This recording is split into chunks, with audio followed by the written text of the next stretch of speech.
بسم اللہ الرحمن الرحیم، میں ہوں ثقاف یاسر۔ آج کے ویلاگ میں ہم زیادہ تر جو بات کریں گے وہ ہاتھیوں کی لڑائی کے بارے میں بات کریں گے۔ ہاتھیوں کی وہ لڑائی جو بڑے بڑے ادارے آپس میں لڑنے لگ گئے ہیں، آپس میں ان کی جو جنگ چل رہی ہے، ہاتھیوں کی بڑے بڑے ہاتھیوں کی بڑی بڑی جو لڑائی ہیں، اس میں عوام بہت بری طرح پس رہی ہے۔ اقتدار کی جنگ ہے، ہر کوئی اپنی طرف کھینچا تانی کر رہا ہے، ہر کوئی یہ کوشش کر رہا ہے کہ اس کو اقتدار کا بڑے سے بڑا حصہ اس کے ہاتھ میں آ جائے اور اس کے من پسند لوگ اس کی ٹیم کا حصہ بنے، اور وہ جس طریقے سے زیادہ اقتدار اپنے ہاتھ میں رکھ سکتا ہے وہ رکھ سکے۔ میں کئی بار یہ ذکر کر چکا ہوں کہ جو شطرنج کی گیم ہوتی ہے اس میں فاتح وہ ہوتا ہے جس کی زیادہ سے زیادہ خانوں پر، ان سکیلز پر، جس کا سب سے زیادہ جس کے حصے میں ہوتے ہیں، جس کے قابو میں ہوتے ہیں، جس کے قبضے میں ہوتے ہیں، جس کا اس پر اثر اور رسوخ ہوتا ہے، وہ گیم جیتتا ہے۔ ضروری نہیں کہ آپ کے پاس پیادے زیادہ ہوں، یا آپ کے پاس گھوڑے زیادہ ہوں، یا آپ کے پاس دیگر جو شطرنج میں اس کے جو مورے ہوتے ہیں ان کی تعداد زیادہ ہو، بلکہ آپ کے ہاں جو زیادہ سے زیادہ اس کے جو سکیلز ہوتے ہیں، جو خانے ہوتے ہیں، جو 4 خانے بنے ہوئے ہوتے ہیں سفید یا پھر کالے رنگ کے، اس پر زیادہ سے زیادہ آپ کا قبضہ جمع ہوا ہو۔ یہ وہی شطرنج کا کھیل کھیلا جا رہا ہے، اور پاکستان کے ساتھ پاکستان میں موجود عوام اس کھیل میں بری طرح متاثر ہو رہی ہے۔ 8 فروری کے الیکشن کے بعد کی جو صورتحال بنی ہے، اس میں اقتدار کا جو تبادلہ یا انتقال اقتدار کا جو سلسلہ تھا وہ ابھی تک جاری ہے۔ آپ جان کر حیران ہوں گے کہ کل سینٹ کے الیکشن ہو رہے ہیں اور ابھی تک نہیں جانا جا سک رہا کہ پشاور کے KP کی جو اسمبلی ہے اس میں الیکشن ہوں گے کہ نہیں ہوں گے، کیونکہ وہاں پر تنازع آ چکا ہے کہ جو اقلیتی اور خواتین منتخب اراکین تھیں مخصوص نشستوں پہ، ان کا حلف برداری نہیں ہوئی تھی، اور ہائی کورٹ کا اس کے اوپر فیصلہ بھی موجود تھا، لیکن اپنے اقتدار کو طول حاصل کرنے کے لیے اور دوسروں کی اقتدار کم کرنے کے لیے اسپیکر اور باقی ان کے جو دیگر اراکین ہیں، انہوں نے اس بات پر عمل درآمد کرنے، یعنی کہ آئین پر عمل درآمد کرنے اور قانون پر عمل درآمد کرنے پر جو ہے وہ اپنی ذاتی انا کو فوقیت دی ہے، اور وہاں پر انہوں نے ان کا حلف اٹھانے کی اجازت نہیں دی۔ پھر آپ دیکھیں کہ عمران خان کا آج پھر ایک اور کیس میں وہ بری ہو گئے ہیں، جو توشہ خانہ کا کیس تھا، اس سے بھی وہ بھی اور بشرا بیگم بھی جو ہے ان کی سزا کو سسپینڈ کر دیا گیا اور ان کو بری کر دیا گیا، لیکن وہ جیل میں ابھی تک موجود ہیں، کیونکہ پاکستان کا جو نظام ہے، وہ جو قانون کا یا انصاف کا یا عدالتوں کا جو نظام ہے، وہ انگریزوں کے زمانے سے چلا رہا ہے۔ یعنی طاقتور حلقوں کے ہاتھ میں جب تک آپ سے اگر وہ ناراض ہیں، اگر وہ نہیں چاہیں گے، تو عدالتیں کیا، پولیس کیا، جیل کیا، یا آپ اس وقت تک قید بمشقت میں رہیں گے۔ ضروری نہیں ہے کہ آپ آٹا گوندھ رہے ہوں جیل میں بیٹھ کے، لیکن آپ قید مشقت ہیں اگر آپ کے اوپر اتنا ظلم کیا جا رہا ہو۔ 175-76 آپ پہ مقدمات بنا دیے جائیں اور ایکت میں آپ کو بری کر دیا جائے کہ شاید باہر آ جائے، تو یہ بھی دکھانے والی جو ہے وہ دانت، ہاتھی کے دانت اور کھانے کے اور دکھانے کے اور والی بات ہے۔ تو عمران خان جنہوں کا کوئی قصور ہی نہیں، ان کو بلا وجہ پہلے سزائیں دی گئی، اب ان کی سزائیں ختم کی جا رہی ہے اور ان کو توڑ دیا جا رہا ہے اور ان کو زبردستی جیل میں رکھا جا رہا ہے۔ اور اسی طرح باقی بھی آپ دیکھیں کہ سخت قسم کی جنگیں ہو رہی ہیں، چبھ رہے ہیں لوگ ایک دوسرے کو، جو اقتدار کی جنگ میں لگے ہوئے ہیں۔ اسٹیبلشمنٹ کے کچھ من پسند 2 ارکان تھے وفاقی حکومت میں، ایک جو ہے محمد اورنگزیب صاحب جو کہ فائنانس منسٹر ہیں، دوسرے محسن نقوی صاحب جو کہ وزیر داخلہ ہیں، اور یہ دونوں اسٹیبلشمنٹ کے کہنے پر آئے ہیں، اور انہی کی وجہ سے مجھے لگتا ہے کہ آنے والے دنوں میں شاید ان قریب شہباز شریف کی جو حکومت ہے، ان کی جو پارٹی ہے، وہ پھر اسٹیبلشمنٹ کے ساتھ جنگ کرنے کو تیار ہوگی اور لڑائی کرے گی، کیونکہ بہت سے ایسے اقدامات کیے جا رہے ہیں جو کہ ہاتھیوں کی جنگوں کی لڑائیوں کی نظر آ رہے ہیں، اس میں جنگ ہوتی نظر آ رہی ہے۔ جیسے کہ میاں شہباز شریف صاحب نے ایسے اجلاس کی صدارت کی ہے جس کا جو ہیڈ ہوتا ہے وہ فائنانس منسٹر ہوتا ہے۔ آپ دیکھ لیں CCI کا جو کونسل آف کامن انٹرسٹ کا جو مینڈیٹ ہے وہ یہ ہے کہ بھئی چاروں صوبوں کے جو وزیر اعلیٰ اور وزیر اعظم اس کو ہیڈ کرتا ہے، اس میں وزیر خزانہ، وزیر داخلہ وغیرہ ہوتے ہیں، اس میں وزیر خزانہ کے بجائے انہوں نے وزیر خارجہ کو شامل کر لیا ہے۔ معاملات داخلی ہیں اور بیٹھیں گے وزیر خارجہ صاحب اس میں جو کہ اسحاق ڈار صاحب ہیں اور سمدھی ہیں میاں نواز شریف صاحب کے، اور خاندانی فرد ہیں، ان کی سیاست کا سارا محور انہی پہ ہوتا ہے، اور وہی ہیں جنہوں نے پچھلے 16 ماہ پاکستان کی عوام پر ظلم کیا، اور IMF کو بھی خفا کیا اور عوام کو بھی خفا کیا، اور کوئی اقدامات بھی ایسے نہیں کیے جس سے کہ عوام کو ریلیف مل سکے یا پاکستان ترقی کی طرف آگے چل سکے۔ میں سنتا ہوں یہ پچھلی حکومت تھی، نگران حکومت نے، اس نے جو ہے 5-7 مہینے جو اپنی حکومت کی تو بہت سے حالات بہتر ہوئے، کنٹرول ہوئے اور اکنامک ڈیولپمنٹ آنا شروع ہوئی، ورنہ اسحاق ڈار صاحب رہتے تو پتہ نہیں کیا کرتے۔ اسی وجہ سے ان کی جگہ پہ محمد اورنگزیب صاحب کو وزیر خزانہ بنایا گیا، اور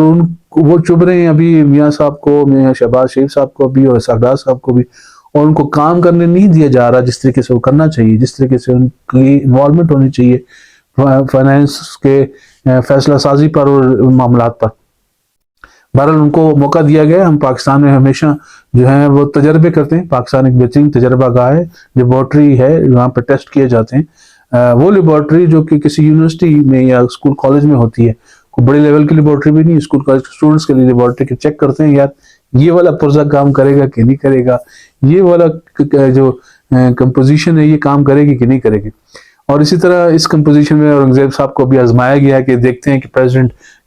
جو HBL ہے بھی بینک کے جو صدر صاحب ہیں، دیکھتے ہیں کہ یہ پاکستان کے اکنامک پوزیشن کو ٹھیک کر سکتے ہیں کہ نہیں کر سکتے، اور انہوں نے آ کے صرف ایک ہی بات کی، انہوں نے کہا یہ IMF کا پروگرام نہیں، پاکستان کا پروگرام ہے، یعنی جو IMF کہے گا وہی امپلیمنٹ کریں گے، جس کی وجہ سے اب بجلی بھی مہنگی ہوگی، گیس بھی مہنگی ہوگی، آپ کا پیٹرول آج ہی مہنگا ہو گیا ہے، اور ساتھ ہی ساتھ جو ہے ان چیزوں کے مہنگے ہونے سے آپ کے تمام جو آپ کی ضروریاتی زندگی ہیں، جو یوٹیلیٹیز ہیں، آپ کی روزمرہ کی زندگی، ضروریاتی زندگی کی چیزیں، وہ ساری کی ساری بڑھ جائیں گی، کرائے، ٹرانسپورٹیشن، آپ کی ہر چیز اتنی زیادہ اوپر بڑھ جائے گی کہ آپ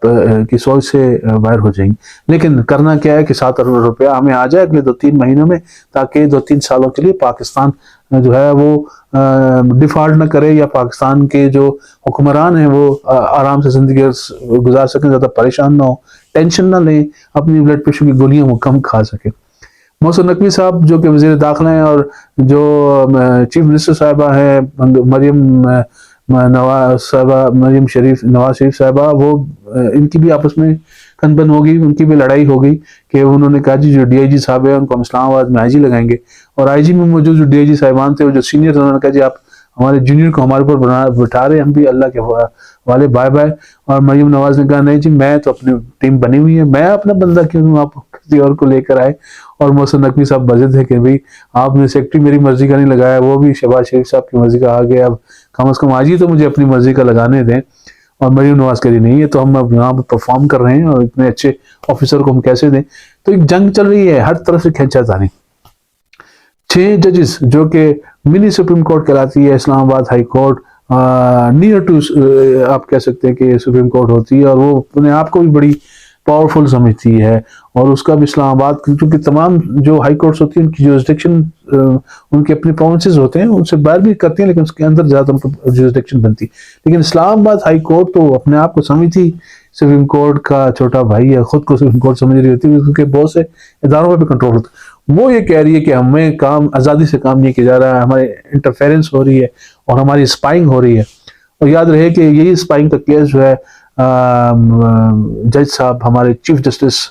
قاضی فائز عیسیٰ صاحب نے کیا تھا کہ بھئی جو انہوں نے فیض آباد دھرنے کے حوالے سے جو اپنا فیصلہ سنایا تھا، اس کے بعد ان پر اسپائنگ، ان کا خیال تھا کہ بہت سخت فیصلہ تھا، تو ایجنسیوں نے ان کو اسپائنگ کی، اور اس کے اوپر وہ خود وکیل بن کر انہوں نے اپنا کیس لڑا تھا سپریم کورٹ میں، اور انہی کے پاس یہ کیس پہنچ گیا۔ اور اب مصدق حسین جیلانی صاحب جو کہ نان کنٹروورشل سے بندے تھے، انہوں نے جب TRs دیکھے اور سارا سلسلہ دیکھا، اور ججز نے ان کو سمجھایا کہ نہیں جناب آپ کو نہیں آنا چاہیے تھا اس میں، آپ کدھر آ گئے، ورنہ آپ کی کون سنے گا، آپ کی جو عزت اور ریپوٹیشن تھی وہ خراب ہوگی۔ تو وہ بھی بائے بائے کر کے چلے گئے، اور ان کے جانے سے یہ ہوا کہ پھر چیف جسٹس صاحب کو سو موٹو ہی لینا پڑا، اور سو موٹو انہوں نے لے لیا ہے، اور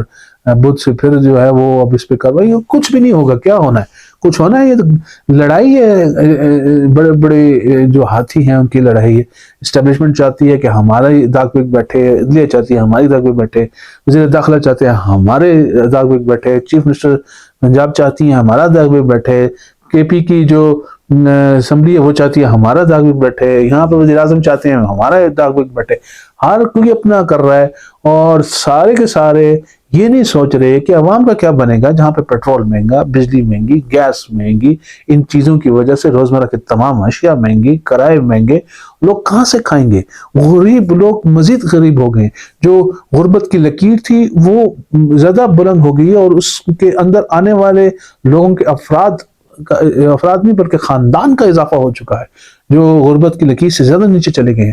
زیادہ لوگ جو ہیں پچھلے سال سے زیادہ اس وقت غربت کی لکیر کے نیچے آ چکے ہیں، اور لوگ بے روزگار ہو کر لوگ جو ہے وہ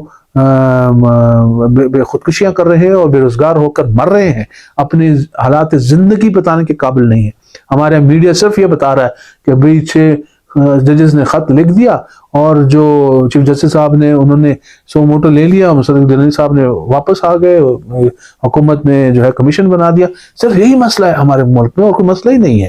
وہ نیشنل اسمبلی کے پی نے جو ہے وہ تحصیل لینے سے انکار کر دیا، اور ساری دنیا اس کے پیچھے لگی ہوئی، سارا میڈیا اس کے پیچھے۔ اسی طرح پنجاب میں بھی چیف جسٹس صاحب نے کہا نہیں جی میں کہاں دے سکتی ہوں اپنا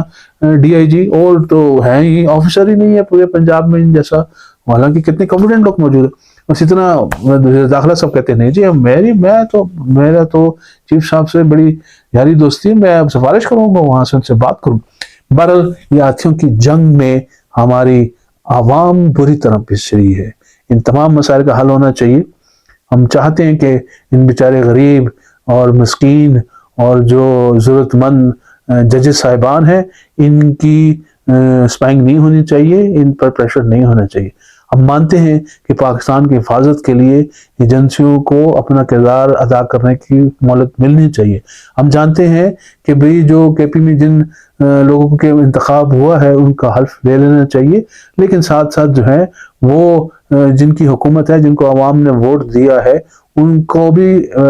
بحیثیت